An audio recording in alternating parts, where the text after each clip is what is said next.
Cristo ha resucitado verdaderamente. Aleluya, aleluya. Nos encontramos ahora en un lugar muy especial de nuestra parroquia, el campanario. Y desde aquí quiero continuar con este homenaje al Padre Rendón dentro de las huellas de la Pascua. Continuando con su esquema, claro está, ese esquema que él nos proponía para ir aprendiendo poco a poco a ser discípulos de Querigma.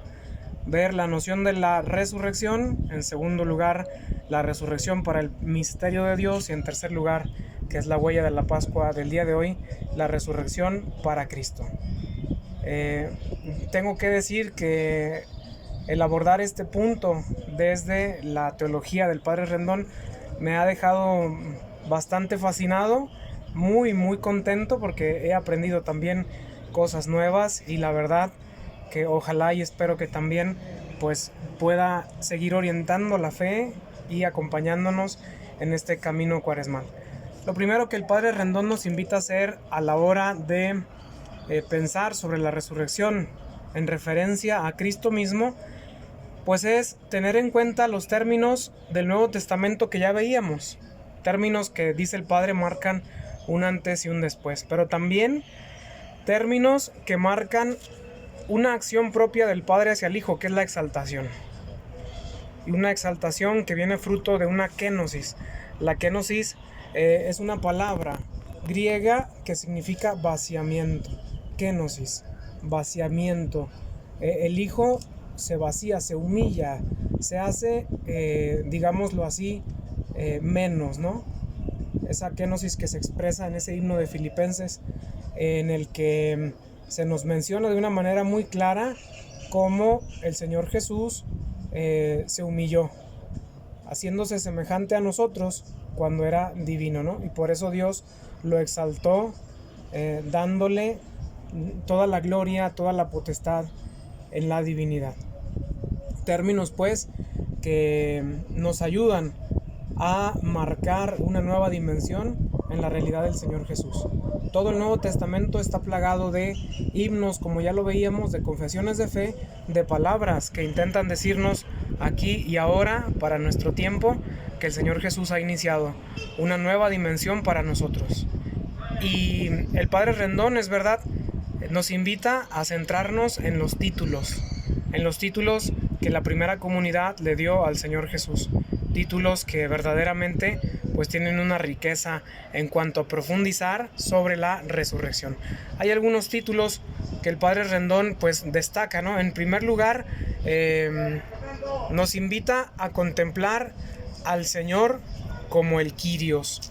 El Kyrios, que significa precisamente eso, Señor, y que era un término que se aplicaba antiguamente a los dioses o a los emperadores, a quienes se les creía como divinos, ¿no?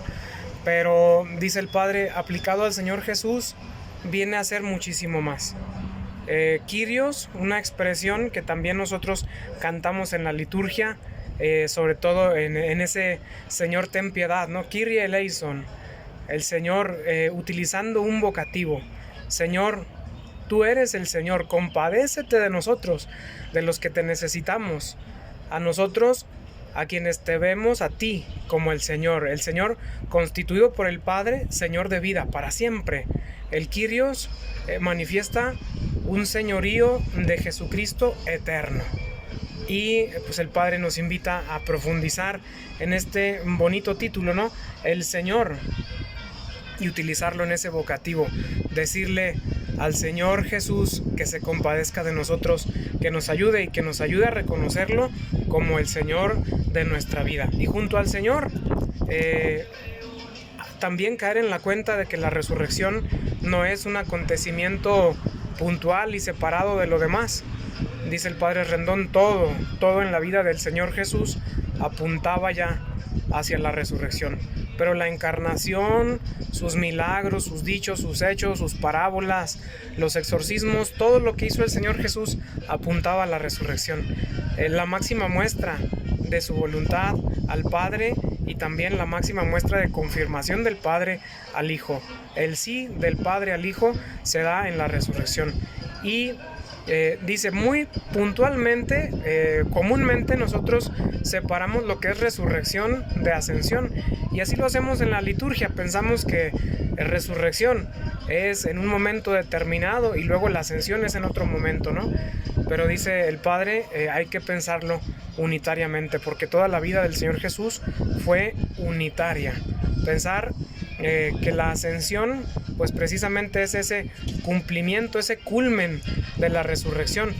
En la ascensión el Padre nos invita a ver una realidad muy importante y también bonita.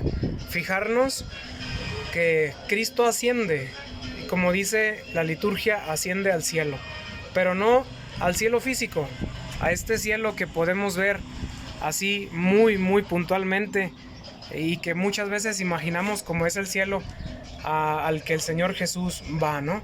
Cristo sube al cielo, pero dice el Padre Rendón, en la Sagrada Escritura el cielo no es algo meteorológico, sino que es algo teológico, es algo que tiene que ver con Dios. Y es que Dios se define precisamente en la Sagrada Escritura como el cielo mismo. Dios es el cielo, Dios es su gloria, y Jesús sube a ese rango de divinidad, a esa vida divina que había dejado con la encarnación. Pero ahora sube con un enriquecimiento de su parte, llevando nuestra pobre humanidad plenificada, resucitada. Y así, en ese enriquecimiento del Señor Jesús, también nos enriquecemos nosotros. El Señor Jesús sube al cielo divino, al cielo de Dios, sube al cielo para abrirnos la puerta del cielo. Y diferenciar en esto, pues yo creo que es importante, ¿no? Que el día de la ascensión, cuando escuchemos ese pasaje bíblico en el que vemos que a Jesús sube al cielo y se cubre por una nube, dice el Padre Rendón, tampoco hay que imaginarlo de una manera tan plástica y física, ¿no? Como si la nube verdaderamente fuera cubriendo al Señor. La nube en la Escritura es el símbolo de la divinidad. El Señor Jesús subió, es decir, el Señor Jesús se cubrió. El Señor Jesús se cubrió de divinidad y así llevó nuestra humanidad a la divinidad de la Trinidad. La ascensión, pues, forma parte indiscutible de nuestra salvación. Y todos estos títulos muestran precisamente esa exaltación. Sentado a la derecha del Padre. También dice el Padre, no imaginemos eso que profesamos como otra expresión muy propia, desvinculada de estos términos y expresiones de la resurrección y exaltación, como algo muy plástico, muy puntual, muy físico, ¿no? Porque dice el Padre, Dios no tiene izquierda ni derecha. El autor sagrado y después los padres de la Iglesia, confirmando la utilización de esta frase en el credo, tienen de fondo una tradición judía que precisamente señalaba eso. Cuando un padre, cuando alguien importante quería dar el poder a alguien más, lo sentaba a su derecha. El Padre sienta a la derecha a su Hijo, pues porque le da el poder. Y de ahora en adelante, el resucitado tiene el poder para salvarnos, para llevarnos al cielo, y tiene precisamente esa cercanía con nosotros, ¿no? No lejanía, se va al cielo, pero permanece con nosotros al darnos su espíritu. Abrimos ya también la puerta para Pentecostés, que es otro de los puntos esenciales que se desprenden de la resurrección.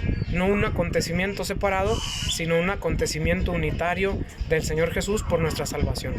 Y pues bueno, hacer una invitación a que nosotros reflexionemos y pensemos de una manera, es verdad, consciente, reflexiva, sobre los títulos que a veces empleamos para hablarle al Señor Jesús. Ojalá y podamos emplear este título de Kyrios, de Señor, decirle: Señor, compadécete, de decirle, tú eres el exaltado, tú eres el que está a la derecha del Padre, tú eres el que te has cubierto de divinidad, tú eres el Salvador. Pues desde el campanario de la parroquia, ahora justamente me quedo un momento más disfrutando. Ojalá pueda rezar un poco, porque como pueden apreciar, ojalá se escuche bien también el audio.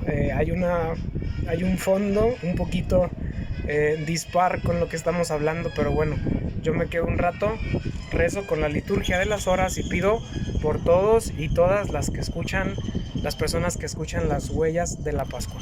Que el Señor nos bendiga y que el resucitado nos siga iluminando.